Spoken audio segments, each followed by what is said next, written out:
Shalom pemirsa, secangkir pengharapan untuk mengawali hari ini belajar dengan doa yang sungguh-sungguh.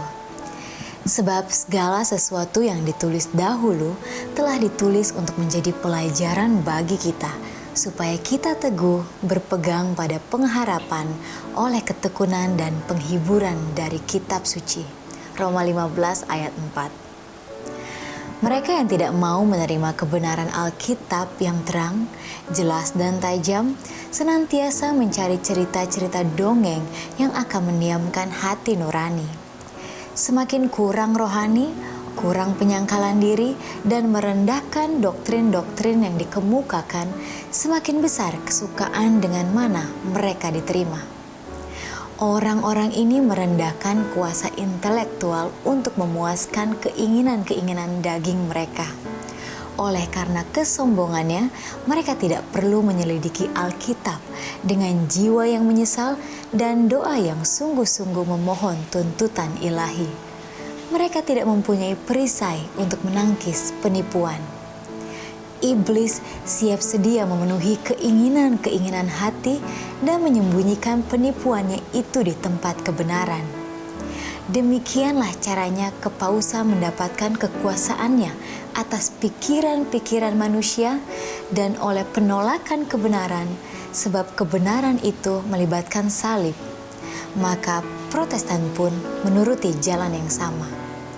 Semua yang melalaikan firman Allah mempelajari kenyamanan dan politik agar mereka tidak mempunyai perbedaan dengan dunia ini, akan dibiarkan menerima bidat atau ajaran yang sesat yang terkutuk gantinya kebenaran agama. Setiap bentuk kesalahan yang dapat dipikirkan akan diterima oleh mereka yang dengan sengaja menolak kebenaran. Ia yang memandang ngeri suatu penipuan akan dengan mudah menerima yang lain. Rasul Paulus berbicara mengenai sekelompok orang yang tidak menerima dan mengasihi kebenaran yang dapat menyelamatkan mereka. Menyatakan, dan itulah sebabnya Allah mendatangkan kesesatan atas mereka yang menyebabkan mereka percaya akan dusta, supaya dihukum semua orang yang tidak percaya akan kebenaran dan yang suka kejahatan. Dengan amaran seperti itu di hadapan kita perlu waspada mengenai doktrin-doktrin yang kita terima. Di antara yang paling ampuh dari agen-agen penipu besar itu ialah ajaran-ajaran yang menyesatkan dan mukjizat-mukjizat palsu spiritisme. Dengan menyamar sebagai malaikat terang, ia menyebar jaringannya di tempat yang paling sedikit dicurigai. Seandainya saja orang mempelajari buku Allah dengan doa yang sungguh-sungguh agar mereka bisa mengerti, mereka tidak akan ditinggalkan di dalam kegelapan untuk menerima doktrin-doktrin palsu.